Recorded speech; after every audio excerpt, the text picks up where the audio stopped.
گناہوں میں جو لذت ہوتی ہے، خوب سمجھ لو، اللہ تعالی ہم سب کو توفیق عطا فرمائے. گناہوں میں جو لذت ہوتی ہے اس کی مثال حضرت حکیم الامت فرماتے ہیں، اس کی مثال ہے جیسے کھجانے میں لذت آتی ہے.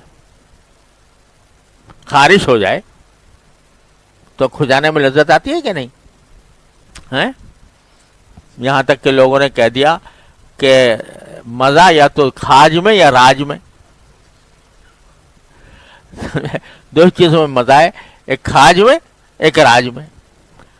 تو اگر جب آدمی کو خارش ہوتی ہے کھجانے میں کتنا مزہ آتا ہے، لیکن آخر کار کیا ہوتا ہے؟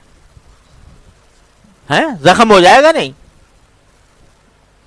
لیکن جس وقت لذت آ رہی ہوتی ہے اس وقت ہاتھ رکتا بھی نہیں کہ بھئی روک لیں ہاتھ کو، مزہ اتنا آ رہا ہے. تو حضرت فرماتے ہیں گناہ کی لذت جو ہے وہ خارش کی لذت کے جیسی ہے، خارش کی لذت جیسی ہے، جس کا انجام خراب ہے. لذت تو ہے لیکن خراب ہے، اس کا انجام خراب ہے. ایسی گناہ کی خواہش جو ہے، گناہ کی طلب، یہ بھی ایک زبردست لذت محسوس ہوتی ہے گناہ کے اندر، لیکن انجام اس کا خراب آخرت میں تو ہے ہی. یہ تو طے شدہ بات ہے، گناہ کا انجام آخرت میں خراب ہے، یہ تو بالکل طے شدہ ہے، اس میں کوئی شک و شبے کی گنجائش نہیں ہے. اور کوئی استثناء نہیں ہے الا یہ کہ اللہ تعالیٰ کسی پر رحم فرما دے. لیکن دنیا کے اندر بھی یہ گناہ کی لذت بالآخر ایک ظلمت پیدا کرتی ہے. مجلس میں بیٹھے ہیں، غیبت ہو رہی ہے کسی کی.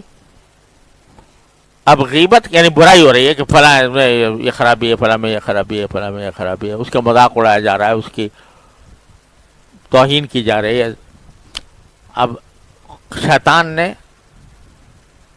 اور نفس نے اس گپ شپ میں بھی لذت رکھ دی. جب گپ شپ ہو رہی ہو تو اس میں کسی کا ذکر کر کے اس کے آبرو ریزی کرنا، اس کو برا بھلا کہنا، اس کی برائیاں بیان کرنا، اس کے اندر بھی ایک لذت ہے. تو وہ جب آدمی اس لذت کا تقاضا ہوتا ہے اس کا مبتلا ہو جاتا ہے غیبت میں، کرنے میں یا کم از کم سننے میں. اب ایسے موقع پر جب ایک پورا مجمع بیٹھا ہے اور غیبت کر رہے ہیں لوگ، اور ایک آدمی بیچارہ چاہتا ہے کہ میں غیبت کی بات نہ سنوں، مگر محفل ایسی ہے، اس کا علاج تو یہ ہے کہ وہاں سے اٹھ کے چلا جائے. لیکن محفل ایسی ہے کہ اس سے اٹھنا مشکل ہو رہا ہے، یا تو خود اپنی خواہش نفس کی وجہ سے، یا اس وجہ سے کہ لوگ کیا کہیں گے. تو اس وجہ سے اٹھنا مشکل ہو رہا ہے. تو مغلوب ہو گیا بندہ، مغلوب ہو گیا تو کہہ دے، اللہ ہی میاں سے کہہ دے، رب انی مغلوب فانتصر. اگر سچے دل سے کہے گا اور اللہ تعالیٰ کی قدرت اور اس کے رحمت پر بھروسہ کر کے کہے گا، ضرور اللہ تعالیٰ راستہ نکالیں گے انشاءاللہ. ممکن نہیں ہے کہ اللہ تعالیٰ راستہ نہ نکالے. تو جب بھی خواہشات نفس کا غلبہ ہو، اس خواہشات نفس کے غلبے میں اپنے آپ کو انسان مجبور محسوس کر رہا ہو، تو پکار لے اللہ میاں کو، رب انی مغلوب فانتصر. اللہ تبارک و تعالیٰ سے چھوٹی سی دعا ہے، مانگ لے، دل سے مانگ لے، سچے دل سے مانگ لے، یقین کے ساتھ مانگ لے کہ اللہ تعالیٰ ضرور قبول فرمائیں گے. تو یا تو اللہ تعالیٰ بچا لیں گے گناہ سے انشاءاللہ، یا کم از کم اس کے اوپر توبہ استغفار کی توفیق دے دیں گے، معاف فرما دیں گے. حضرت رومی رحمۃ اللہ علیہ فرماتے ہیں کہ یوسف علیہ السلام کو دیکھو کہ بھرپور جوانی ہے اور ایسی دعوت مل رہی ہے، خلوت ہے، تنہائی ہے، دروازے بند ہیں، تالے پڑے ہوئے ہیں. تو کیا کیا معلوم؟ آنکھوں سے دیکھ رہے تھے کہ تالے پڑے ہوئے ہیں، باہر نکلنے کا راستہ ہی نہیں ہے، مگر دروازے تک بھاگ گئے اور پکار لیا اللہ کو، یا اللہ میرے بس میں اتنا ہی تھا، باقی بچانا آپ کا کام ہے. اللہ تو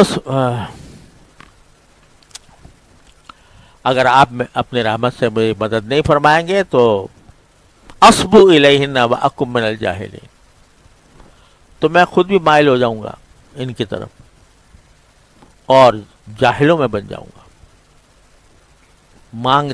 مانگا مگر دروازے تک جا کر مانگا.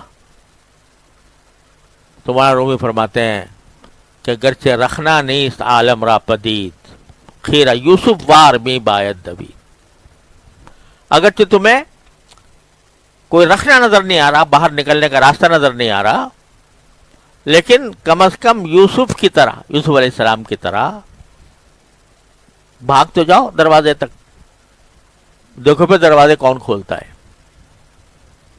گرچہ رکھنا نیست عالم را پدید، خیرہ یوسف وار می باید دوید، یعنی یوسف علیہ السلام کی طرح بھاگ کے جانا چاہیے جتنا ہو سکے. تو جب بھی ایسی صورتحال پیدا ہو جس میں آدمی اپنے آپ کو مجبور پا رہا ہو کہ بھئی کہیں مجھ سے گناہ سرزد نہ ہو جائے، تو یہ چھوٹی سی دعا ہے، یاد کر لو، رب انی مغلوب فانتصر.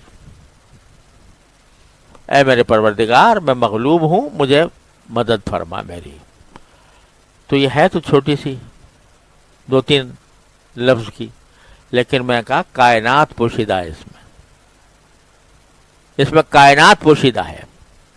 مغلوبیت چاہے جسمانی ہو، چاہے روحانی ہو، چاہے دنیاوی ہو، چاہے اخروی ہو، جیسے بھی مغلوبیت ہو، کوئی دوسرا غالب آ رہا ہے تو یہ مانگ لو اور مانگتے رہو. یہ نہیں کہ ایک مرتبہ مانگ کے فارغ ہو گئے، مانگتے رہو، منگتے بن جاؤ. پھر دیکھو اللہ تبارک و تعالیٰ کس طرح دروازے کھولتے ہیں. کھولیں گے اور ضرور کھولیں گے انشاءاللہ. اور انشاءاللہ جب پیشی ہوگی تو کم از کم تم یہ کہہ سکو گے یا اللہ میں نے آپ سے مانگا تھا، میں نے آپ سے مانگا تھا، کوشش بھی کی تھی اور مانگا بھی تھا. تو پھر کیا وہ کچھ دشمنی ہے تمہارے ساتھ اللہ میاں کو کہ پھر بھی تمہیں جہنم میں ڈال دیں گے؟ کوئی دشمنی ہے؟ وہ انشاءاللہ رحم فرمائیں گے.